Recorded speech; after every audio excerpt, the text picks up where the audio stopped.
بسم اللہ الرحمن الرحیم۔ سائم ہومیوپیتھک انفرٹیلٹی کلینک سے آپ کی خدمت میں حاضر ہوں۔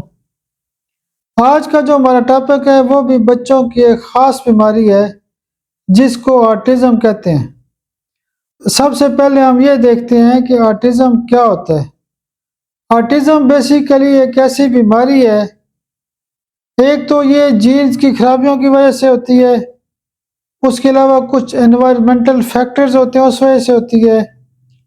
جو آٹزم کی بیماری ہوتی ہے اس میں بچے کی ایسی کیفیت ہوتی ہے کہ بچے کی جو لرننگ بہت سلو ہوتی ہے، اس کی آبزرویشن صحیح نہیں ہوتا، اس کا آئی کانٹیکٹ صحیح طرح نہیں ہوتا، وہ اپنے آپ کو معاشرے کے اندر الگ تھک فیل کرتے ہے، اور اس کا جو برین ہوتا ہے وہ بہت زیادہ ویک ہوتا ہے۔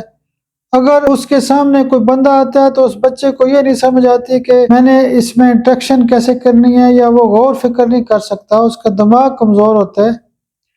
تو ایسے بچوں کے، آٹزم والے بچوں کے جو کیس ہوتے ہیں وہ مشکل ضرور ہوتے ہیں لیکن وہ ٹھیک بھی ہوتے ہیں۔ آٹزم کے حوالے سے ہمارے پاس جو دوائیاں استعمال کی جا رہی ہیں اس میں سب سے پہلے ہم کارسینوسن کی ایک ڈوز دیتے ہیں کیونکہ یہ جینیٹک خرابیاں ہوتی ہیں۔ دوسرے دن ایک ڈوز دی جاتی ہے آرامٹ سی ایم، اور تیسرے دن ایتھوزا سی ایم پاور میں خوراک دی جاتی ہے۔ جو دوائیاں آٹزم کے حوالے سے صبح دوپہر شام استعمال کی جاتی ہیں۔ تو اگر برین ویک کے حوالے سے ہم بات کرتے ہیں تو برائٹا کا 200 روزانہ صبح دی جاتی ہے، گیریکس 200 پاور میں روزانہ دن کو دی جاتی ہے، اور تیسرے نمبر پہ بوفورانا 200 پاور میں استعمال کی جاتی ہے۔ بوفورانا آپ کو پتہ ہے کہ کس چیز سے بنتی ہے؟ میرا مقصد یہ ہے کہ بوفورانا جو دوائی ہوتی ہے وہ مینڈک سے بنتی ہے، اور مینڈک کا خاصہ یہ ہوتا ہے کہ وہ سکون میں نہیں ہوتا، وہ خدک رہا ہوتا ہے، کبھی ادھر چھلانگ لگاتا ہے کبھی ادھر چھلانگ لگاتا ہے۔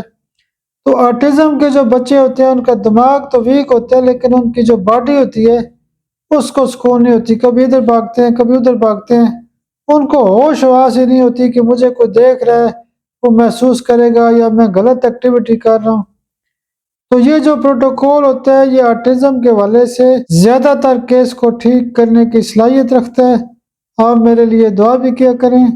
بہت شکریہ، بہت شکریہ، بہت شکریہ۔